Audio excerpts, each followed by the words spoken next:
Assalamualaikum warahmatullahi wabarakatuh. Kembali lagi ketemu di channelnya Babehen, channel yang membahas tentang burung kicau, mulai dari peternakan sampai dengan membuat burung menjadi juara. Nah, ada beberapa komen dari konten-konten yang dahulu, itu bagaimana sih caranya memaksimalkan supaya burung itu mau makan pakan racikan kita? Atau ada juga yang bertanya tentang efeknya seberapa lama sih sebetulnya. Yang jelas dari beberapa konten itu memang ada yang berkomen, bahkan mungkin banyak yang sudah komen dan sudah berhasil mengaplikasikan pakan yang Mbak Behen kemarin rekomendasikan. Efek ke burungnya itu sudah bagus. Tapi ada yang, kok ini efeknya lama sekali, B? Kenapa, B? Ah, mungkin ada satu cara pemakaiannya yang berbeda, boleh. Bagaimana cara pemakaiannya yang efektif, efisien, dan bisa menghasilkan efek yang maksimal. Gini caranya, Bro. Pada dasarnya bagaimana caranya supaya burung itu mau makan pakan racikan kita dulu. Artinya, burung jangan sampai kita kasih EF yang jor-joran dulu, Bro. Kalau kita mau tahu efek dari pakan racikan yang kita berikan. Karena apa? Karena ketika dia sudah kenyang makan extra fooding yang kita berikan, maka yang terjadi adalah dia tidak makan bijian racikan yang kita berikan, atau bahkan mungkin makan tapi sedikit, sehingga efeknya nggak maksimal. Bisa 2 minggu baru ada efeknya misalnya, atau 3 minggu baru ada efeknya misalnya. Padahal rata-rata biasanya paling tidak 1 minggu itu sudah ada efeknya. Artinya ada progres kenaikan secara performa, atau kemudian secara karakter, atau dia kenaikan birahinya, itu sudah mulai kelihatan efeknya, belum. Dan selama Mbak Behen coba di awal dulu melakukan riset ini, itu memang rata-rata antara 4-5 hari sampai 1 minggu itu efeknya sudah terlihat. Karena memang Mbak Behen tidak merekomendasikan pakan yang saat ini diberikan dan kemudian besok gacor. Nah, itu Mbak Behen tidak merekomendasikan. Kemungkinan itu mempunyai satu dosis yang terlalu tinggi ya. Nah, kalau dosisnya terlalu tinggi karena itu adalah berlebihan, maka biasanya efeknya kurang bagus untuk organ pencernaan dalamnya dari si burung kesayangan kita. Tidak merekomendasikan model pakan seperti itu. Khawatirnya ada efek negatif di kemudian hari. Mungkin tidak hari ini atau besok atau 1 minggu atau 1 bulan yang akan datang. Mungkin tidak begitu, tapi efeknya memang panjang dan itu akan pelan-pelan menggerus atau berefek negatif ke burung kesayangan kita. Sayang sekali ketika misalnya burung yang tadinya sudah oke, apalagi dalam tanda petik secara nilai ekonomi tinggi, kita sayangi, tapi ternyata usianya tidak panjang. Nah, itu eman-eman dulu. Gitu.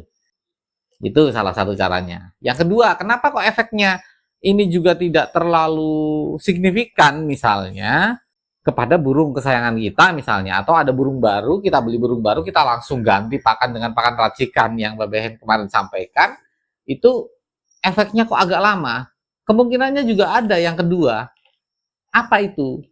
Ketika burung yang sudah terbiasa dengan pakan racikan yang, maaf dalam tanda petik ya, disclaimer dulu nih, dosisnya terlalu tinggi, maka ketika dia akan ganti pakan dengan pakan yang mungkin dosisnya itu standar, dia nggak berefek.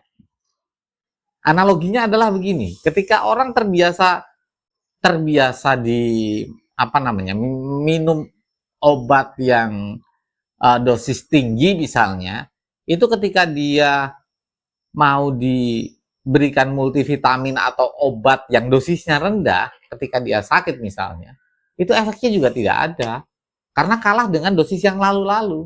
Nah, caranya seperti apa ketika kita mengalami atau mendapatkan burung yang sudah terbiasa dengan dosis tinggi? Racikannya maksudnya nih ya, nah, dengan dosis yang tinggi. Bagaimana caranya? Satu, kita bisa meramu pakan itu pelan-pelan loh. Artinya kita oplos dulu pelan-pelan. Jadi jangan langsung dilepas total. Satu, itu caranya. Jadi hari pertama itu kita campur dulu. Hari kedua, pakan lamanya kita kurangi pelan-pelan. Hari ketiga, begitu seterusnya sampai dia nanti netral dengan posisi pakan yang full dari racikan yang Mbak Behen rekomendasikan kemarin. Atau dengan cara yang selanjutnya, kita tunggu bodolnya. Pada saat setelah bodol, kita langsung kasih pakan racikan yang kemarin Mbak Behen sampaikan. Itu langsung bisa. Nah, kali ini dengan berbagai pakan yang pernah Mbak Behen coba, itu sementara ini memang Mbak Behen nyaman dan cocok dengan pakan yang Mbak Behen gunakan saat ini, yaitu pakan ini. Ini cocok ini Mbak Behen, gitu. Dan alhamdulillah, ini juga bisa kita gunakan untuk indukan dulu.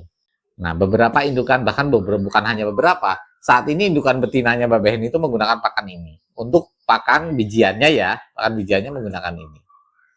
Gitu. Dan alhamdulillah, efeknya sudah terlihat. Sudah mulai bertelurnya bagus, birahinya bisa mulai stabil, ketika kawin ngisi. Gitu. Nah, ini membuktikan bahwa pakan ini aman. Karena biasanya kalau dosisnya tinggi, kadang-kadang ketika kita kawinkan itu trouble-nya ada aja belum. Bisa dia nggak bertelur-bertelur, atau kemudian bisa bertelur tapi dikawinkan nggak pernah ngisi, misalnya gitu. Nah, itu beberapa trouble yang biasa dialami oleh para peternak. Kenapa Mbak Behen rekomendasikan ini? Karena ini bisa kita gunakan untuk harian, bisa kita gunakan untuk indukan, dan juga bisa kita gunakan untuk pemain lapangan. Nah, ini sangat fleksibel sekali, gitu. Efeknya, alhamdulillah sementara ini Mbak Behen menemukan efek itu efek positif. Gitu, Bolo. Mungkin jawabannya seperti itu dulu. Kurang lebihnya mohon maaf. Mudah-mudahan bermanfaat. Jangan lupa like, share, dan komen, serta subscribe ya. Nah, karena subscribe itu gratis. Dengan subscribe-nya panjenengan semua, Mbak Behen bisa tambah semangat untuk membuat konten-konten edukasi yang selanjutnya dan bisa bermanfaat untuk kita semua, terutama untuk pemula. Oke? Salam sehat satu hobi, kicau mania berkah untuk kita semua. Assalamualaikum warahmatullahi wabarakatuh. Thank you.